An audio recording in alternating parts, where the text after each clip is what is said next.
Friend, kalian pernah denger nggak seseorang yang tiba-tiba uang di tabungannya itu lenyap begitu aja, friend?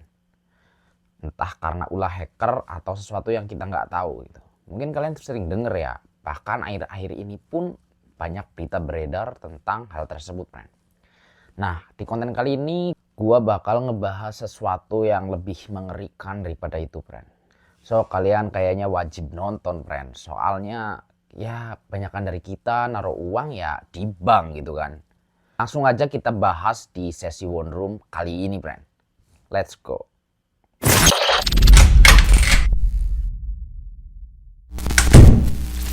Welcome to my One Room.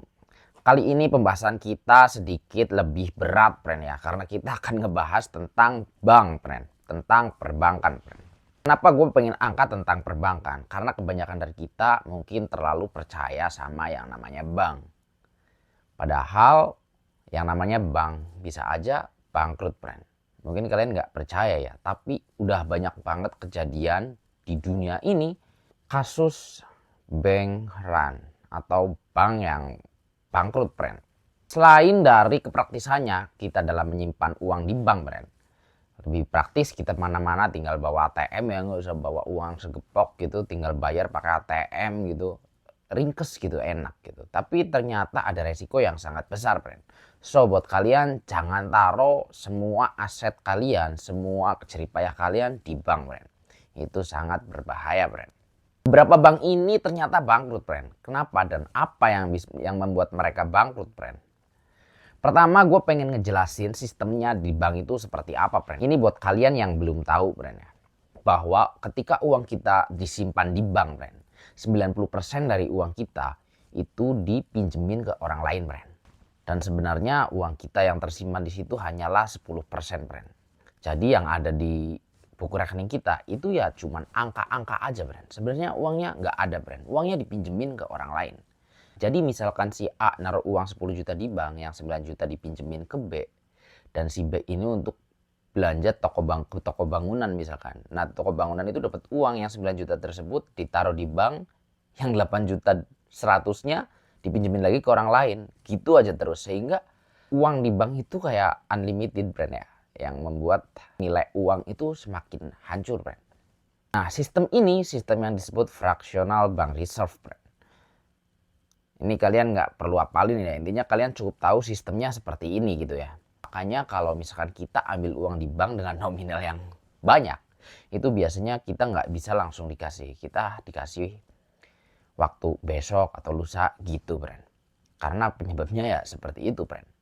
Nah, kalian bisa bayangin nggak kalau misalkan kita yang naruh uang di bank beramai-ramai ngambil uang kita di bank, kira-kira yang terjadi apa, friend?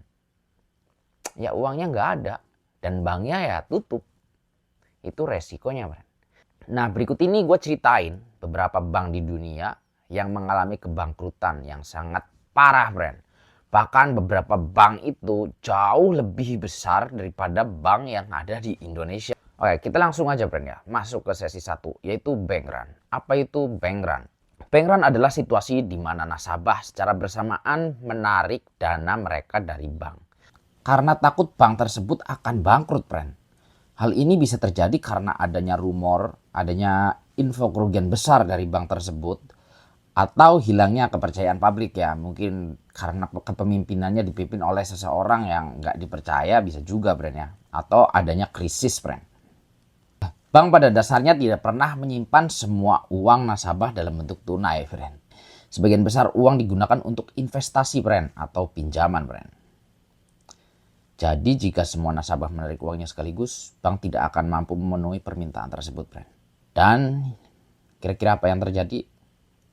Ya, bank itu kolaps. Dan inilah yang menciptakan efek domino kehancuran ekonomi. Inilah yang disebut sebagai bank run. Oke, friend, setelah kita paham apa itu yang namanya bank run, kita masuk ke part 2, yaitu kasus bank run terbesar dalam sejarah umat manusia, friend.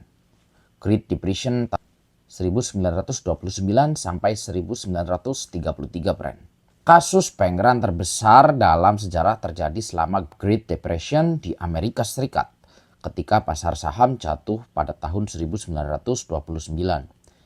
Nah, kepanikan ini menyebar, lebih dari 9.000 bank bangkrut, friend. Kalian bisa bayangin, friend. 9.000 bank bangkrut.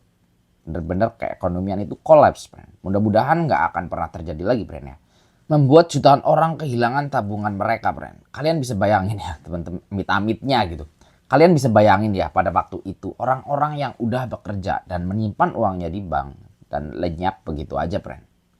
Karena pada saat itu belum ada yang namanya jaminan, friend ya. Jadi uang mereka hilang begitu aja, friend. Nggak kembali, friend. Walaupun ada asuransi, kemungkinan ketika kolaps seperti itu sampai 9.000 bank juga kemungkinan kembalinya kecil, friend. Krisis ini memicu kehancuran ekonomi global dan menciptakan kebutuhan akan sistem perlindungan seperti Federal Deposit Insurance Corporation atau FDIC ya, atau istilahnya asuransi perbankan, friend ya, untuk mencegah kejadian yang seperti ini, friend. Bank run terbesar berikutnya yaitu Northern Rock pada tahun 2007. Melompat ke era modern, friend ya. Tahun 2007, Inggris mengalami salah satu bank run terbesar di zaman digital, friend. Di zaman yang udah maju, friend. Bank Northern Rock menjadi korban krisis kredit global, friend. Ketika sumber pendanaan mereka mengering, kepanikan terjadi dan nasabah menarik lebih dari 1 miliar euro dalam hitungan hari, friend. Northern Rock akhirnya dinasionalisasi untuk menyelamatkan sistem keuangan Inggris, friend. Kemudian bank run yang ketiga yaitu Washington Mutual Bank pada tahun 2008. Masih di era krisis global tahun 2008, friend. Waktu itu krisis terjadi di mana-mana, friend ya. Bank Washington Mutual di Amerika Serikat mencatat sejarah sebagai kebangkrutan bank terbesar di dunia dengan aset sebesar 307 miliar US dollar. Bank ini runtuh setelah mengalami penarikan dana besar-besaran dari para nasabahnya, friend.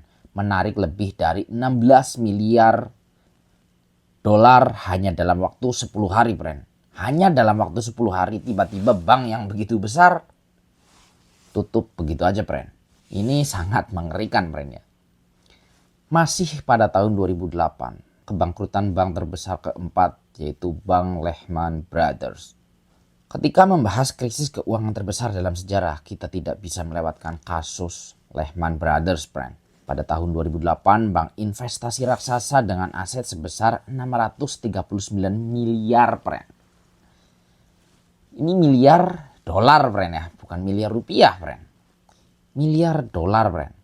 Runtuh karena investasi besar-besaran di sektor hipotek beresiko tinggi. Keputusan buruk mereka untuk mengambil resiko tanpa cadangan modal yang memadai menjadi pemicu kejatuhan, friend. Meski Lehman bukan bank tradisional yang menerima simpanan nasabah, kebangkrutannya menciptakan efek domino yang mengguncang sistem keuangan global, friend. Jadi untuk si Lehman Brothers ini, friend, kasusnya bukan karena nasabahnya narik uang bareng-bareng, friend, tapi karena salah dalam berinvestasi, friend. Jadi kebangkrutan bank bukan hanya karena dari kita para nasabah yang menarik uangnya rame-rame juga, friend ya. Tapi ketika pimpinannya salah mengambil keputusan, friend, ini bisa menimbulkan kebangkrutan di bank tersebut, friend. Kejatuhan Lehman adalah simbol dari krisis keuangan global 2008 dan pelajaran pahit tentang pentingnya manajemen risiko di industri keuangan. Yang kelima, Silicon Valley Bank pada tahun 2023. Ini belum lama, friend ya. Pada tahun 2023, era digital menghadirkan kasus bank run tercepat dalam sejarah, friend. Bank Silicon Valley atau SVB menghadapi penarikan lebih dari 42 miliar dolar dalam waktu kurang dari 48 jam. Dalam waktu kurang dari 48 jam ya, friend ya. Ini epic banget, friend. Berkat kepanikan yang menyebar melalui media sosial dengan aset sebesar 209 miliar dolar, kebangkrutan SVB menjadi yang terbesar kedua dalam sejarah Amerika, friend. Kemudian yang keenam ada Credit Suisse, friend, pada tahun 2023. Di tahun yang sama, raksasa perbankan Swiss, Credit Suisse, menjadi korban skandal keuangan dan kerugian besar dengan aset sebesar 574 miliar, friend. Bank ini akhirnya diakuisisi oleh UBS untuk menghindari kehancuran total, menjadikannya salah satu kasus terbesar dalam sejarah, friend. Untuk gambaran bahwa seberapa besar bank-bank yang bangkrut tersebut, kita bisa bandingin dengan Bank Sentral Asia atau Bank BCA yang ada di Indonesia yang memiliki aset sekitar 100 miliar US dollar, friend. Jika dibandingkan dengan bank seperti Lehman Brothers atau Credit Suisse memiliki aset hingga 6 kali lipat lebih besar daripada Bank BCA, friend. Namun bahkan dengan aset sebesar itu, friend, mereka tetap tidak kebal terhadap kebangkrutan jika kepercayaan publik mulai runtuh, friend. Nah, pelajaran apa yang bisa kita ambil dari beberapa kasus bank run yang telah gue sebutin tadi, friend? Fenomena bank run menunjukkan bahwa stabilitas ekonomi global sangat bergantung pada kepercayaan, friend. Inilah mengapa regulator di berbagai negara kini memperketat aturan perbankan, menciptakan sistem penjamin simpanan, dan meningkatkan transparansi agar sejarah kelam seperti ini tidak terulang kembali. Bank run adalah pengingat keras bahwa ketidakstabilan kecil dalam sistem keuangan dapat memicu bencana besar, friend. Jadi sebagai nasabah penting untuk memahami bagaimana bank bekerja dan memilih bank dengan reputasi yang baik. Apa pendapat kalian tentang fenomena ini, friend? Apakah bank run seperti ini masih mungkin terjadi di era modern? Jawabannya sangat mungkin, friend ya. So, buat kalian yang bekerja, saran saya jangan taruh semua uang kalian di bank, friend. Atau misalkan harus taruh di bank pun diversifikasi ya, jangan hanya di satu bank, di beberapa bank gitu. Jadi kalau misalkan salah satunya ada yang bangkrut, uang kita nggak hilang semua gitu, friend. Ini antisipasi ya, karena hanya dalam hitungan jam bank itu bisa bangkrut, friend. Kalau misalkan kita bicara uang, sebenarnya kita pegang uang aja, friend. Itu nilainya terus turun dari tahun ke tahun, bulan ke bulan, hari ke hari, friend. Jangan sampai kita bekerja susah payah, tapi ketika uangnya sudah berkumpul, nilainya tidak sebanding dengan susah payah yang telah kita lakukan selama ini, friend. Thank you buat kalian yang udah nonton sampai selesai. See you on the next video, friend.